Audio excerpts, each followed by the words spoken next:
السلام علیکم نحمده ونستعينه ونستغفره ونؤمن به ونتوكل عليه ونعوذ بالله من شرور أنفسنا ومن سيئات أعمالنا من يهده الله فلا مضل له ومن يضلله فلا هادي له وأشهد أن لا إله إلا الله وحده لا شريك له وأشهد أن سيدنا ونبينا ومولانا محمدا عبده ورسوله صلى الله تعالى عليه وعلى آله وأصحابه وسلم تسليما كثيرا كثيرا أما بعد. برادران اسلام، کاروبار اور تجارت اور معاملات سے متعلق حضور صلی اللہ علیہ وسلم کے ارشادات آپ کی خدمت میں پیش کیے جا رہے تھے.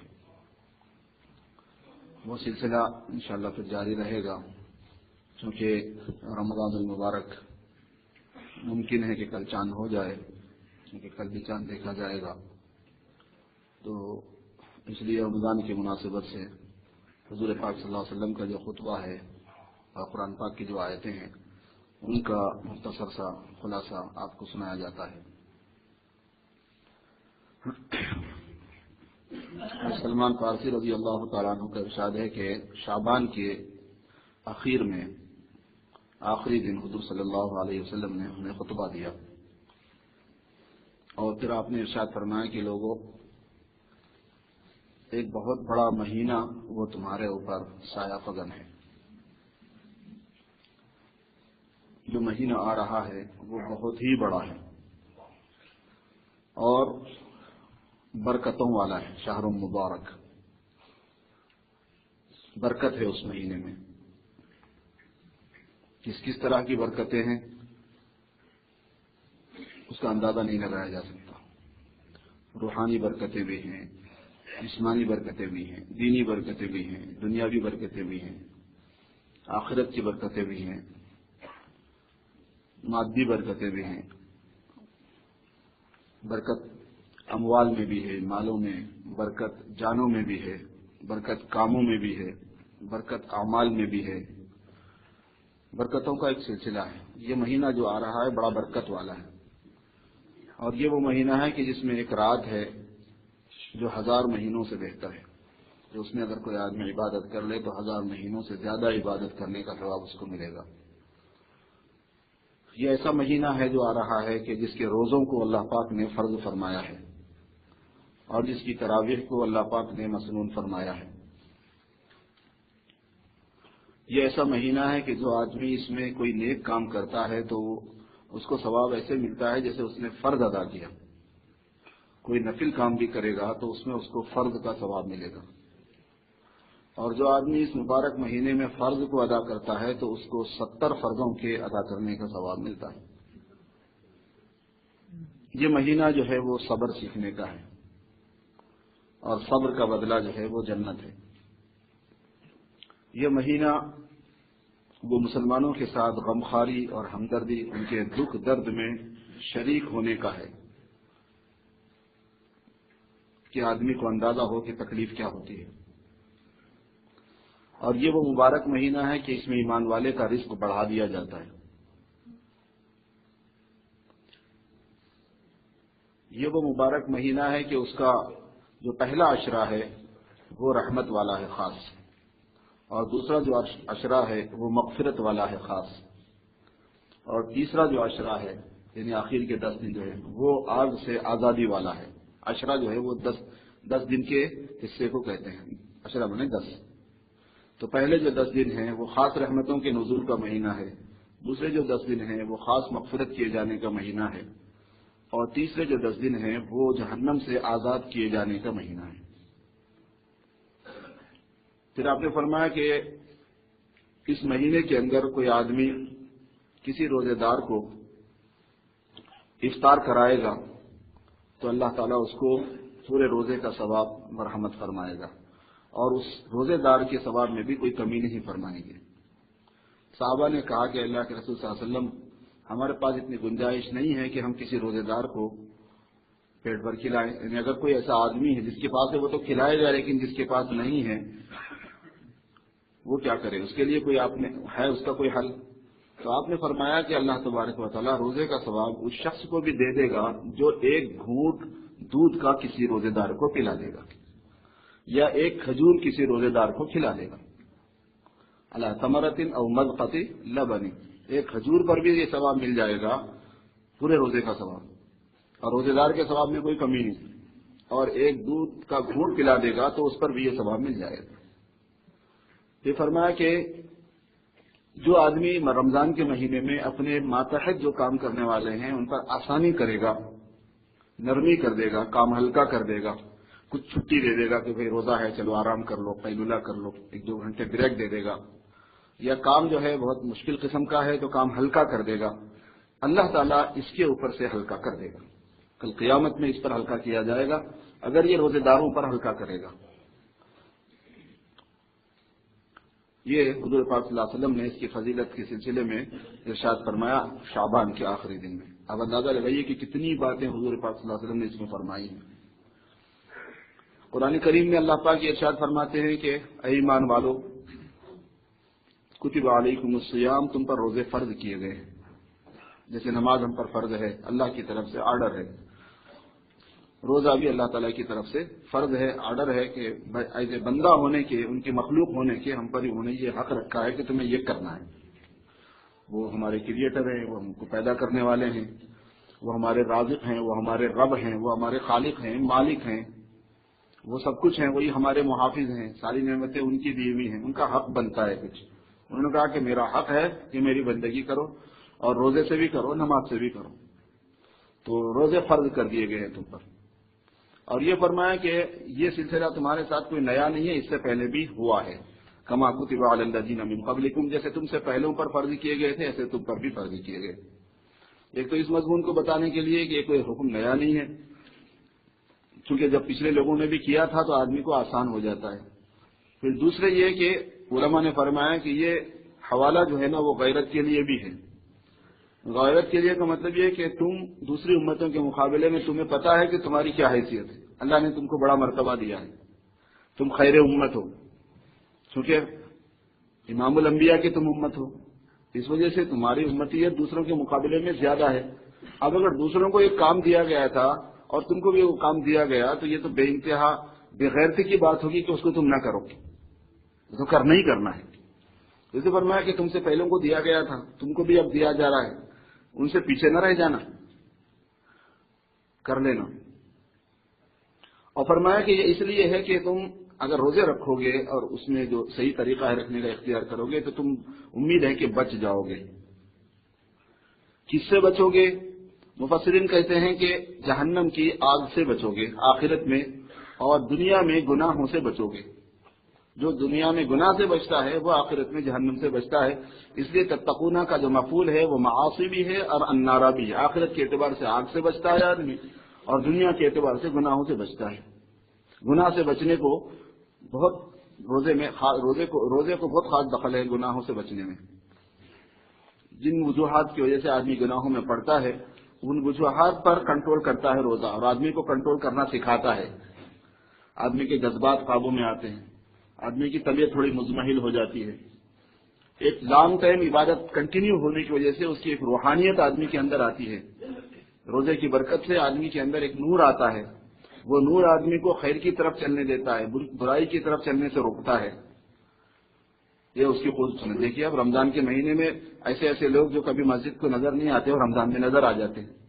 رمضان کی ایک اپنی برکت بھی ہے، پھر روزوں کی اپنی ایک برکت ہے، اس سے گناہوں سے بچنے میں بڑی مدد ملتی.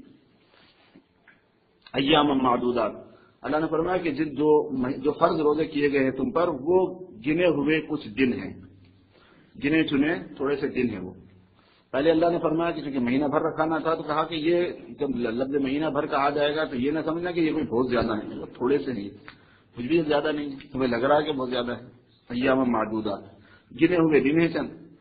اس میں دونوں باتیں بتا دیں. ایک تو یہ کہ یہ دن جو ہیں وہ تھوڑے ہیں، اور دوسرے یہ کہ وہ اللہ کی طرف سے گنے ہوئے ہیں، تم اپنی طرف سے مت گن لینا. بعض جگہوں پہ بعض لوگوں نے سوچا کہ بھائی گرما میں روزے جو ہے نا وہ مشکل پڑتے ہیں، لہٰذا ہم جب بھی روزے رکھیں گے وہ دسمبر میں رکھیں گے، رمضان بلا سے کبھی بھی آئے. بعض ایسے مکتب فکر کے لوگ بھی ہیں. تو معدودات یہ بتا رہا ہے کہ ایسی بات نہیں ہے کہ تم کو اختیار دیا گیا ہے کہ جس میں تمہارے لیے کنوینئنس ہو بس اس میں رکھ لو، نہیں، اللہ کی طرف سے مقرر ہیں۔ اس میں بھی ہماری طرف سے یہ بات ہے کہ فمن کان منکم مریضا، جو تم میں بیمار ہو او علی سفر یا سفر میں ہو، فعدۃ من ایام اخر، تو پھر وہ دوسرے دنوں میں رکھ لو، ٹھیک ہے ان دنوں کو چھوڑ دو، بیماری کی وجہ سے چھوڑنا چاہو تو چھوڑ دو، سفر کی وجہ سے چھوڑنا چاہو تو چھوڑ دو۔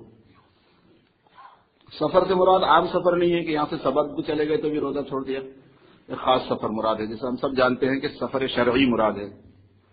ایسے ہی بیماری سے مراد عام بیماری نہیں ہے کہ وہ جناب تھوڑا سا سر میں درد ہو گیا، نزلہ زکام ہو گیا تو روزہ چھوڑ دیا، نہیں، بیماری سے مراد یہ ہے کہ اگر روزہ رکھے آدمی تو بیماری اور بہت زیادہ بڑھ جائے گی، ہلاک ہونے کا اندیشہ ہے۔ ڈاکٹر نے کہا کہ آپ نہیں رکھ سکتے، آدمی محسوس کرتا ہے کہ میں قادر نہیں رہا، کمزور اتنا ہو گیا، وغیرہ وغیرہ، تو اگر ایسی بیماری ہو تو اللہ فرما رہے ہیں کہ اتنی بھی تنگی نہیں ہے تمہارے ساتھ، تم تو بعد میں رکھ لینا، ان دنوں کی قضا کر لینا، فعدۃ من ایام اخر۔ وعلی الذین یطیقونہ فدیۃ طعام مسکین، اور جو لوگ تم میں سے طاقت رکھتے ہیں وہ روزہ رکھنے کے بجائے فدیہ دے دیں۔ ابتدا اسلام میں یہ اجازت تھی، بعد میں یہ کینسل ہو گئی۔ شروع میں جب حکم دیا گیا تھا تو یہ کہا گیا تھا کہ روزہ رکھنا ہو روزہ رکھ لو، پیسے دینا ہو پیسے دے دو۔ ایک جماعت مفسرین کی اس آیت کا ترجمہ یہ بتاتی ہے، اور اس کو اگلی آیت سے جو بعد میں ہے پھر اس کو منسوخ بتاتی ہے کہ بالاتفاق ساری امت اس بات پر متفق ہے کہ روزے کے بجائے فدیہ بغیر عذر کے نہیں دے سکتے، پہلے دے سکتے تھے۔ دوسری جماعت مفسرین کی یہ فرماتی ہے کہ یطیقونہ لا یطیقونہ کے معنی میں ہے، جو طاقت نہیں رکھتے ہیں، اسی معنی میں ہے یہاں پر بھی۔ وجہ اس کی ہے کہ عربی کا جو ورڈ ہوتے ہیں ان کے اپنے خاص معنی ہوتے ہیں۔ طاقہ یطیق جو ہے نا، طاقت رکھنے کا جو لفظ ہے، اس کو جب اطاقہ سے لاتے ہیں تو اس کے معنی یہی ہوتے ہیں کہ وہ اس کی نفی کے معنی نیگیٹو کے معنی دے دیتا ہے، اور عربی میں ایسا استعمال ہوتا ہے بہت زیادہ۔ جیسے ایک آدمی کہتا ہے کہ شکا فلان، فلاں نے میری شکایت کی، یا فلاں آدمی کی میرے سامنے شکایت کی، ایسا ہوتا نہیں، ایک آدمی دوسرے آدمی کی شکایت کرتا ہے، تو شکایت کے لفظ شکا سے بنا ہے، عربی میں بھی شکایت ہی ہے، وہ شکا مانے فلاں نے شکایت کی۔ فاشکیتہ، اسی شکا کو اشکا میں لایا، فاشکیتہ اس کے معنی میں نے اس کی شکایت دور کر دی۔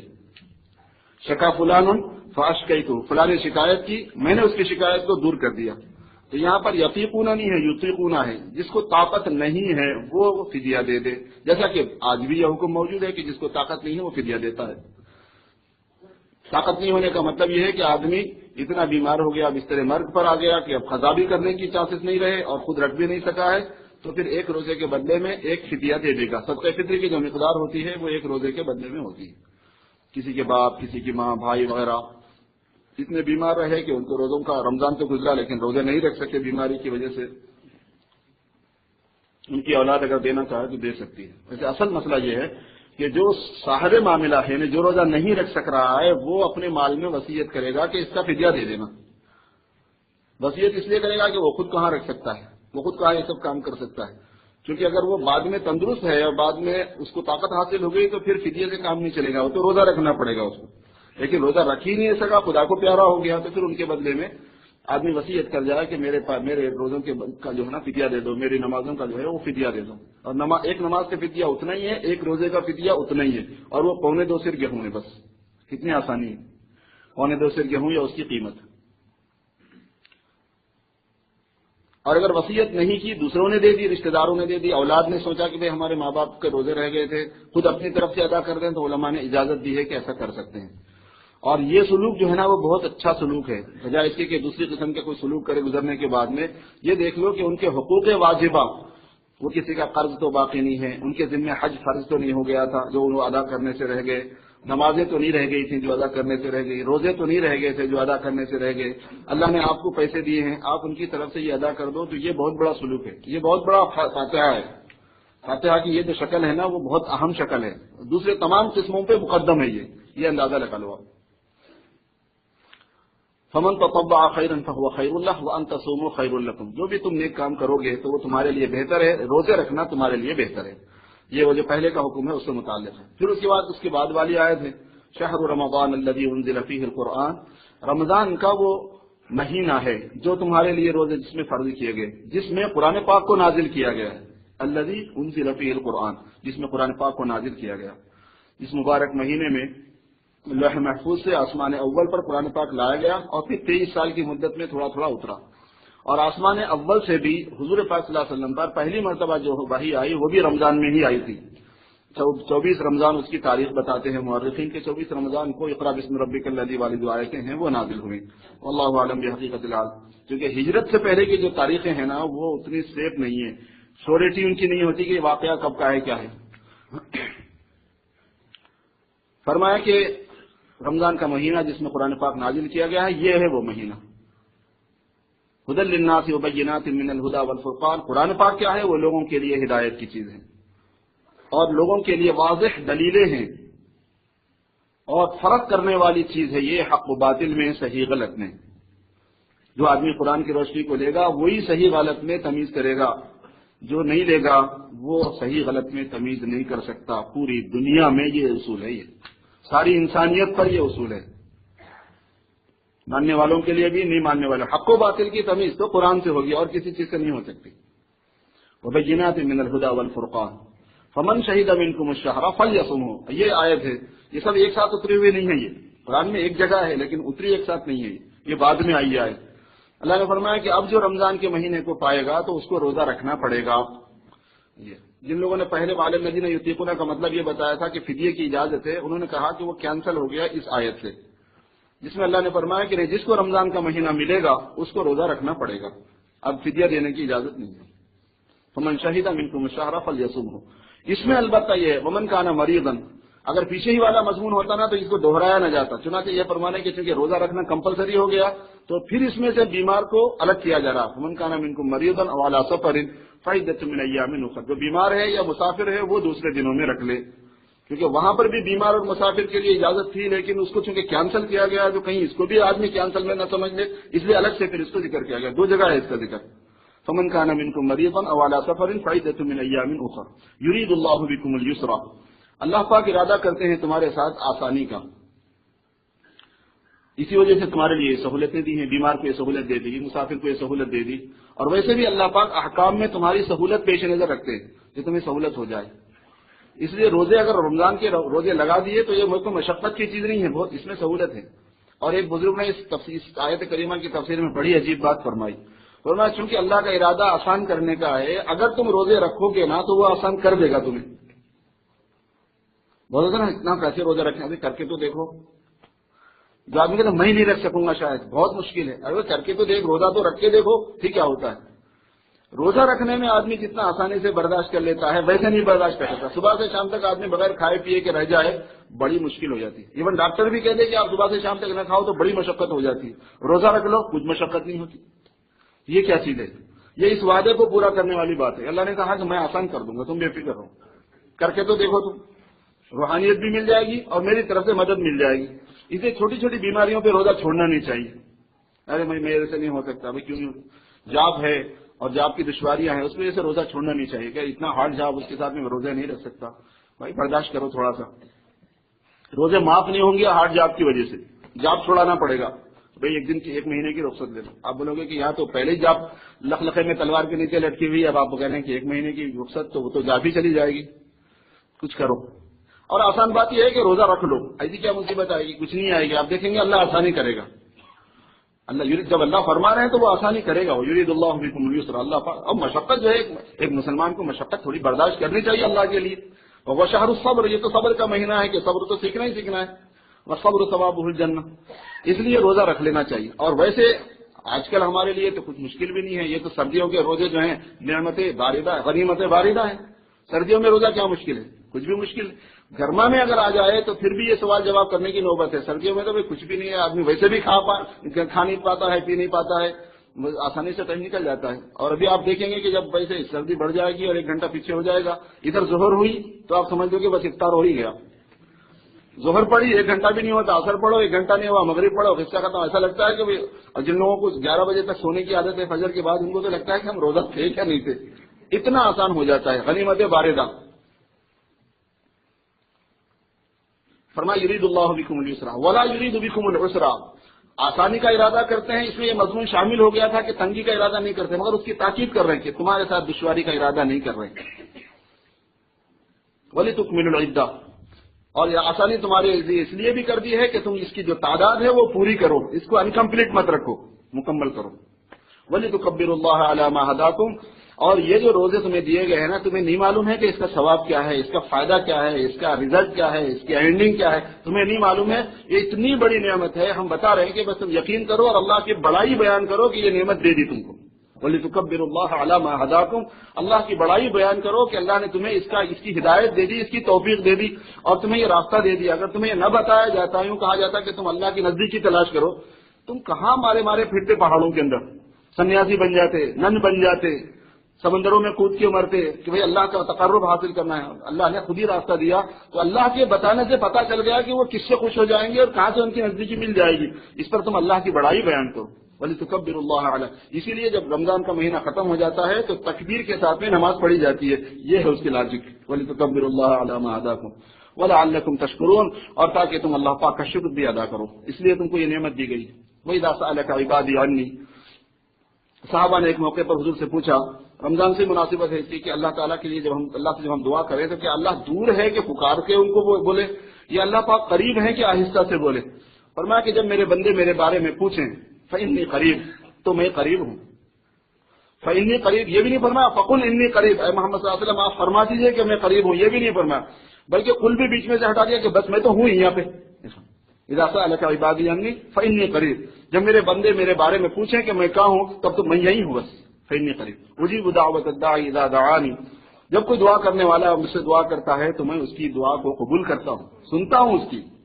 فلیستجیبوا لی، ان سے آپ یہ بتائیں کہ یہ میری بھی سنیں، ولیؤمنوا بی، اور مجھ پر ایمان لے آئیں، لعلہم یرشدون۔ احل لکم لیلۃ الصیام الرفث الی نسائکم، ابتدائی اسلام میں جو حکم تھا اس میں سے ایک یہ بھی تھا کہ سو جانے کے بعد، کھانا کھا کے سو گئے رمضان میں رات میں، تو پھر کھانا پینا بند، پھر بیوی کے پاس جانا بھی بند۔ جیسے دن میں بیوی سے نہیں مل سکتے، کیونکہ روزے کی تعریف کیا ہے؟ روزے کی تعریف ہے کھانے سے اور پینے سے اور بیوی سے ہم بستری کرنے سے رکے رہنا، صبح صادق سے لے کے سورج کے غروب ہونے تک نیت کے ساتھ، روزے کی نیت کے ساتھ۔ 8 چیزیں ہیں اس میں، ان 3 چیزوں سے رکنا، اس ٹائم میں رکنا، اس نیت سے رکنا۔ نیت نہیں ہے ویسے ہی کسی آدمی کو دن میں کس کو موقع ملتا ہے بیوی کے پاس جانے کا، رات میں مل جائے تو بہت غنیمت ہے آج کل تو دن میں رکنا نیت کے ساتھ روزے کی، اور کھانے سے رکنا اور پینے سے رکنا، روزے کے ساتھ رکنا۔ تو یہ جو ٹائم ہے اس کا، اس میں رکنے کا نام روزہ ہے۔ تو یہ اور رات میں بھی پہلے نمانات تھی، اس کو کینسل کیا اللہ تعالیٰ نے، فرمایا احل لکم لیلۃ الصیام الرفث الی نسائکم، روزے کی راتوں میں اپنی بیویوں سے ملنا تمہارے لیے حلال کر دیا گیا ہے۔ ہن لباس لکم وانتم لباس لہن، وہ تمہارا لباس ہے، تم ان کا لباس ہو۔ اب لباس سے آدمی اتنا زیادہ الگ نہیں رہ سکتا، لباس کی تو ہر ایک کو ضرورت ہے۔ ہن لباس لکم وانتم لباس لہن، علم اللہ انکم کنتم تختانون انفسکم، اللہ پاک کو یہ بات معلوم ہے کہ تم خیانت کر دو گے۔ ہوا یہ کہ بات صحابہ کرام سے ہو گیا، رات میں سو گئے تھے اور جناب والا نیند میں خیال نہیں رہا، پھر اپنی بیوی سے مل لیے، مگر ان لوگوں کو ایسا ڈر ہو جاتا تھا کسی کام کا کہ فوراً حضور کے سامنے بات رکھ دی، اللہ کے رسول صلی اللہ علیہ وسلم رات میں ایسا ہو گیا اب کیا کریں؟ تو یہ آیت اتر گئی، علم اللہ انکم کنتم تختانون انفسکم، اللہ کو یہ پتا ہے کہ تم سے خیانت ہو جائے گی، فتاب علیکم، تو اس لیے تم پر توبہ کی ہے، وعفا عنکم، اور جو تم سے ہو گیا وہ معاف کر دیا ہے۔ صحابہ کو اگر معاف نہ کیا جائے تو برداشت نہیں کر سکتے تھے، اس لیے اللہ جگہ جگہ ان کو بولتے کہ بھائی تمہیں معاف کر دیا۔ تو اسی لیے بعد کے لوگوں کو پکڑنے کا حق نہیں ہے صحابہ کو، کیونکہ اللہ تعالیٰ جب ان کے ساتھ معاملہ صاف کر لیے، بھائی ہم کون ہوتے بیچ میں جا کے ان کو ججمنٹ دینے کے لیے۔ وعفا عنکم فالآن باشروہن، فرمایا اب تمہارے لیے اس کی اجازت ہے کہ تم رات میں عورتوں سے مل سکتے ہو۔ وابتغوا ما كتب اللہ لکم، اور جو اللہ تبارک و تعالیٰ نے تمہارے لیے اولاد مقدر کی ہے اس کو حاصل کرنے کی کوشش کرو۔ وکلوا واشربوا حتى يتبين لكم الخيط الابيض من الخيط الاسود من الفجر، اور کھاؤ اور پیو جب تک کہ سفید دھاگے اور سیاہ دھاگے میں نمایاں فرق نہ ہو جائے۔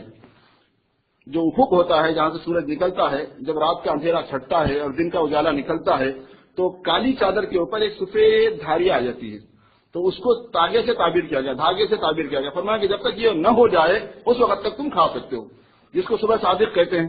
صبح صادق تک تمہارے لیے کھانے پینے اور بیوی کے پاس جانے کی اجازت ہے۔ ثم اتموا الصيام الى الليل، پھر یہاں سے لے کے رات تک روزوں کو مکمل کرو۔ ولا تباشروهن وانتم عاكفون في المساجد، اور عورتوں سے نہیں ملنا جب تم اعتکاف کرو مسجد میں۔ رمضان کی راتوں میں بیوی سے مل سکتے ہو، لیکن اگر رمضان میں تم اعتکاف کر رہے ہو تو پھر بھی بیوی سے ملنا چاہو، یہ اس کی اجازت نہیں ہے۔ وَلَا تُبَاشِرُوهُنَّ وَأَنْتُمْ عَاكِفُونَ فِي الْمَسَاجِدِ تِلْكَ حُدُودُ اللَّهِ فَلَا تَقْرَبُوهَا، یہ ہماری حدود ہیں، یہ باؤنڈریز ہیں ہماری، جو ہم نے تمہیں بتایا کہ یہ کرنا ہے، یہ نہیں کرنا ہے، جب تک کرنا ہے، جب تک نہیں کرنا ہے، یہ ہمارے باؤنڈریز ہیں، ان کے قریب بھی مت جانا، اس کو توڑنے کے لیے اس کے قریب بھی مت جانا۔ تِلْكَ حُدُودُ اللَّهِ فَلَا تَقْرَبُوهَا كَذَلِكَ يُبَيِّنُ اللَّهُ لَكُمْ آيَاتِهِ لَعَلَّكُمْ تَهْتَدُونَ، اللہ پاک تمہارے سامنے اپنی آیتیں کھول کھول کے بیان کرتے ہیں تاکہ تم کو بالکل کلیئر صحیح راستہ مل جائے۔ سنتیں پڑھ لیجیے۔